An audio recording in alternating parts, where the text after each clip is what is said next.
என் பொண்ணு விசிலுக்கு போடுமான்னு அவ சொல்லினுக்கிறா அவ. ஆனால் இப்போ கடைசி 6 மாதம் தான் இவங்களோட தீவிரமான ஒரு ஆட்சி நிழல் நாங்கள் பார்க்க முடியுது.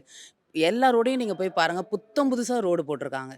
எல்லாத்தையும் தோண்டி போட்டு வச்சுருந்தாங்க இவ்வளோ வருஷமா. ஆனால் இப்போ கடைசியாக இப்போ இந்த 6 மாசத்துல உள்ள நீங்கள் போய் பார்த்தீங்கனாலே தெரியும். எல்லா ரோடும் புதுசாக சிமெண்ட் ரோடு, தார் ரோடு எல்லாம் போட்டிருக்காங்க. எதுக்காக? உங்களுக்கு ஓட்டு போடணுன்றதுக்காக போடுறீங்களா? என்ன காரணத்துக்காக இதை செய்யணும்? ஏன் அந்த ஆட்சியை வந்து 5 ஆண்டு காலம் செஞ்சா என்ன? அந்த நல்லது 5 ஆண்டு காலம் செஞ்சா என்ன? ஆனால் அதை செய்யலை. ஆனால் எங்கள் அண்ணா அதை செய்வார். அதனால கண்டிப்பா வந்து இந்த வாட்டி வந்து நாம் தமிழர் கட்சிக்கு எல்லாரும் ஓட்டு போடணுன்றது எங்களோட முடிவா இருக்கு.